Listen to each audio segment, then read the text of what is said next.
Who's that? Zbigniew Brzeziński. Zbigniew Brzeziński was counselor for strategic and international studies, professor of American foreign policy at Johns Hopkins, national security advisor to President Jimmy Carter, trustee and founder of the Trilateral Commission, member of the Council on Foreign Relations, international advisor to several major corporations, associate of Henry Kissinger, also worked for Ronald Reagan in intelligence capacities. Co-chairman of the Bush National Security Advisory Task Force in 1988. What a guy. Zbig. Now, if you want to get really, really, really, really angry, go buy this book. It's called The Grand Chessboard. American Primacy and Its Geostrategic Objectives. Written by Zbigniew Brzeziński in 1997. I'm going to read you some quotes from that book.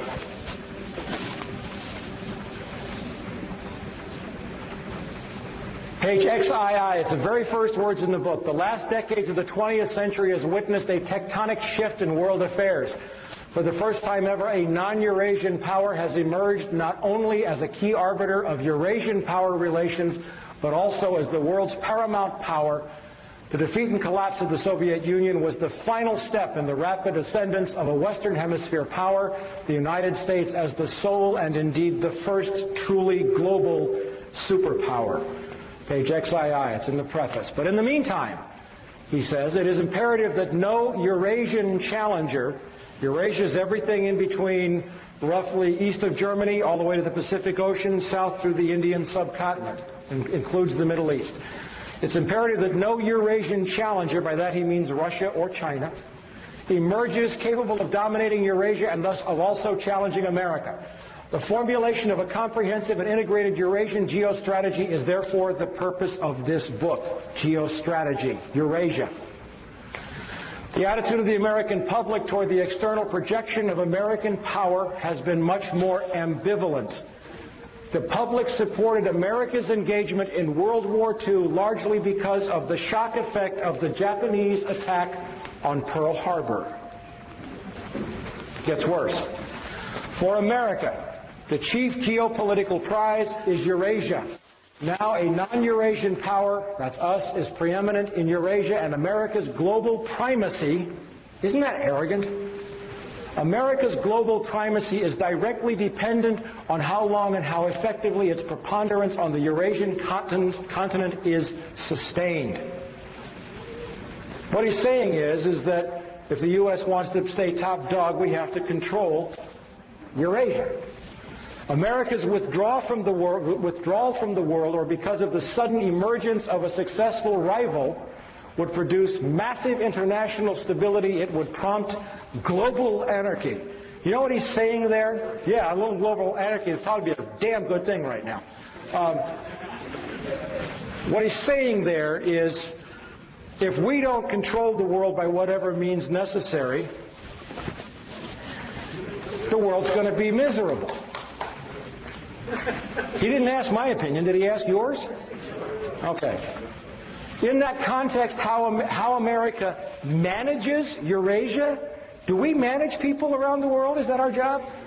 Is critical. Eurasia is the globe's largest continent and is geopolitically axial. A power that dominates Eurasia would control two of the world's three most advanced and economically productive regions. A mere glance at the map also suggests that control over Eurasia would almost automatically entail Africa's subordination, rendering the Western Hemisphere and Oceania, that's Australia for all of you non-academics, geopolitically peripheral to the world's central continent. About 75% of the world's people live in Eurasia, and most of the world's physical wealth is there as well, both in its enterprises and underneath its soil. Eurasia accounts for 60% of the world's GNP and three-fourths of the world's known energy resources. Two basic steps are thus required. First, to identify the geostrategically dynamic Eurasian states that have the power to cause a potentially important shift in the international distribution of power, and to decipher the central external goals of their respective political elites and the likely consequences of their seeking to attain them. Second, to formulate specific U.S. policies to offset, co-opt, and or control the above.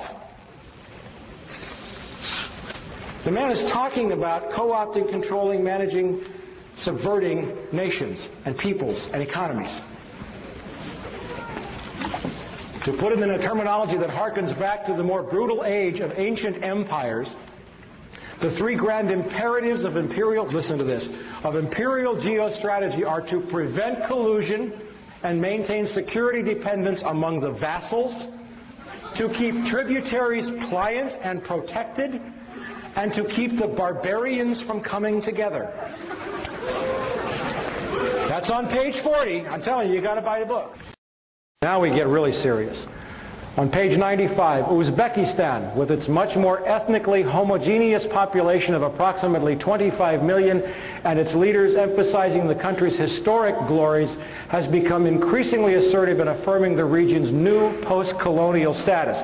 He saw the first step in this as diminishing the ability of Russia to reassert the dream of the Soviet Union. All the stands in Central Asia were once part of the Soviet Union. The borders were drawn arbitrarily by Lenin and Stalin.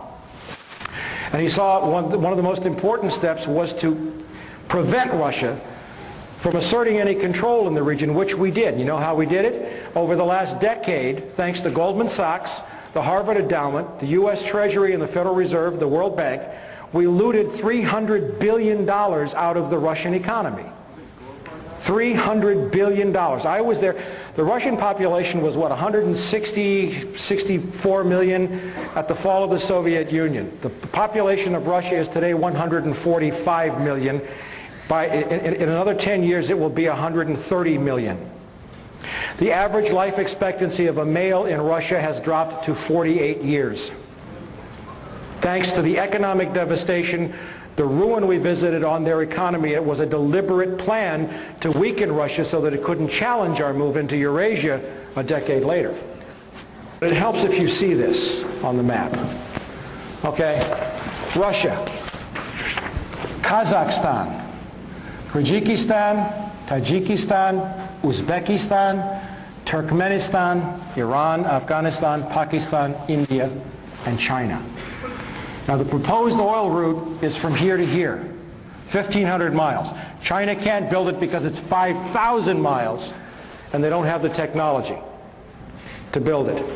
We do, thanks to a company named Halliburton, which was chaired with the CEO was Dick Cheney, right? Okay, they're probably going to build the pipeline. Okay, so now that you see this relationship, what he's saying is you build a block starting with Islamic fundamentalism, which we supported and created, to keep Russia from moving south to reassert control, but then you build up these countries so that they're so powerful, and with a weakened Russia, Russia can't make a move to control, and all the oil reserves are right in here. Okay? And we have effectively made China dependent upon our technology because they need the oil desperately. Now, Uzbekistan, nationally the most vital and the most populous of the Central Asian states, represents the major obstacle to any renewed Russian control over the region. Its dependence is critical to the survival of other Central Asian states and is the least vulnerable to Russian pressures. Where was the first place that President Bush announced we were sending troops after the attacks on September 11th? We were already there. We'd been training Uzbeki troops for more than 5 years. Referring to an area he calls the Eurasian Balkans in a 1997 map in which he circled the exact location. Now remember, this is a book written 4 years ago. And I'm going to show you a map where Zbigniew Brzeziński said the next world conflict was going to take place. Afghanistan, Iran, Turkmenistan, Uzbekistan, Tajikistan, Kyrgyzstan, Kazakhstan. This is where he said 4 years ago the United States, in order to sustain its precarious, that's my words, economy, would have to control that to maintain its role as the global superpower and to become the world's only superpower. In effect, the ruling nation of the world. That's his map from 4 years ago.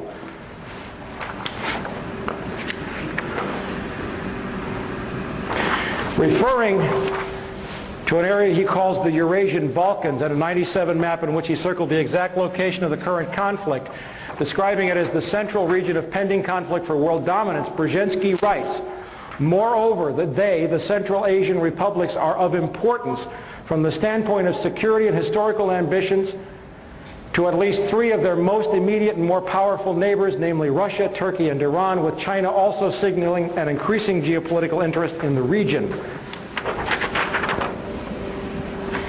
And he really lets his hair down. More important as a potential economic prize, an enormous concentration of natural gas and oil reserves is located in the region in addition to important minerals including gold. Didn't know about the gold, did you? The world's energy consumption is bound to vastly increase over the next 2 or 3 decades. Estimates by the U.S. Department of Energy anticipate that world demand will rise by more than 50% between 1993 and 2015, with the most significant increase in consumption occurring in the Far East, China. The momentum of Asia's economic development is already generating massive pressures for the exploration and exploitation of new sources of energy in the Central Asian region, and the Caspian Sea basin are known to contain reserves of natural gas and oil that dwarf those of Kuwait, the Gulf of Mexico, and the North Sea. Once pipelines to the area have been developed, Turkmenistan's truly vast natural gas reserves augur a prosperous future. He's talking about the pipelines. Without sustained and directed American involvement, before long the forces of global disorder. Global disorder? You mean democracy? Global disorder could come to dominate the world scene, and the possibility of such a fragmentation is inherent in the geopolitical tensions not only of today's Eurasia but of the world more generally. The most immediate task is to make certain that no state or combination of states gains the capacity to expel the United States from Eurasia or even to diminish significantly its decisive arbitration role. In the long run, global politics are bound to become increasingly uncongenial to the concentration of hegemonic power in the hands of a single state. Hence, America is not only the first as well as the only truly global superpower, but is also likely to be the very last. And what does he say that's going to happen? He says that the United States will fold into a one-world government in which all nations will cease to exist, run by corporations. I'm paraphrasing it. Now, hold your breath. Very last pages in the book. Moreover, as America becomes an increasingly multicultural society, it may find it more difficult to fashion a consensus on foreign policy issues except in the circumstance of a truly massive and widely perceived direct external threat.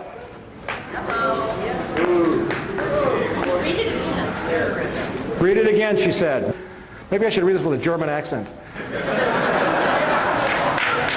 Wait a minute. Moreover, as America becomes an increasingly multicultural society, it may find it more difficult to fashion a consensus on foreign policy issues, except in the circumstance of a truly massive and widely perceived direct external threat.